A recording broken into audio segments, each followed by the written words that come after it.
Hey everyone, today we will be talking about tags and how we can use them to measure the outcomes and results of our inbound and outbound voice campaigns through Awaz AI. Tags are a powerful way to measure results and to truly understand the nature of the conversation and any actions or triggers that occurred during a particular conversation. Tags can be used in a variety of ways. They can be used to tag specific contacts and leads for a specific purpose, or they can be used to evaluate results or derive actionable data from those contacts. Now, let's take an example of a business school using tags to measure results for their MBA admissions. Now, this business school is using Awaz AI to call their student database and understand how many students are interested in pursuing an MBA program and how many are interested in a student loan so far. So let's get started. First, we go to Settings and then to Tags. This is where we can define tags. You can create different categories and add tags within each category. For instance, if I wanted to create a tag, let's say, has not taken MBA admission,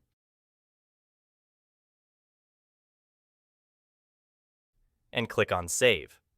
This is how we create multiple tags. To better organize, you can create tags within different categories. When we see it in our list settings, it will be organized accordingly. So, the first step was to create tags in Settings. Now, the second step is to go back to our agent. We have created an agent called Marissa who is responsible for calling these students to understand the nature of their MBA admission status. The prompt is configured to ask questions like, "Have you taken admission for an MBA program?"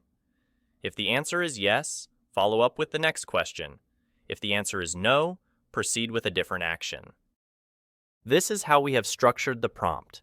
For more information on creating the perfect prompt, check out our recent video about prompt engineering. Once the prompt and agent are set up and ready, the next step is to go to Tags on the right side of your prompt settings.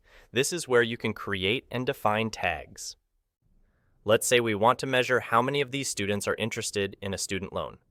We select the tag that we've created, Interested in Student Loan, and then define when the tag should be added. In this case, the tag should be added when the student says they are interested in a student loan.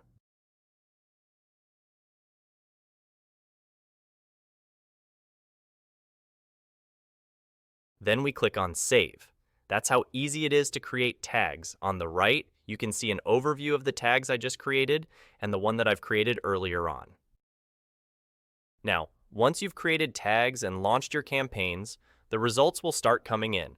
You can see these results in the Recordings tab based on the call status, such as Pickup Outcome, Busy Field, or No Answer.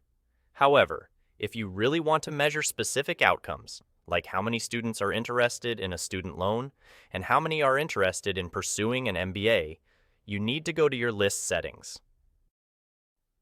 Click on Edit List, and you will be able to see the tag category name, called Others. Since we created the tag in the Others category, it shows Others by default. Here, when you click in this box, you will see how many students are interested in an MBA. Now, we know that these are the 3 students from your database who are interested in pursuing an MBA, and that's basically the role of tags. For example, if you have thousands and thousands of leads, you can measure how many of those leads are interested in a specific product or offer, or even track any actions that have been taken for those contacts. Now, you can also create tags based on actions. For example, you can create a tag if a WhatsApp message was sent, if an email was sent, or if a Zapier action was triggered. To create these tags, follow the same structure by first going to Settings, creating the tag categories, and then defining those tags in your agent prompt settings. This way, you will be able to measure results in terms of the actions taken by the agent or the nature of the conversation. Thanks for watching, guys. Please like and subscribe.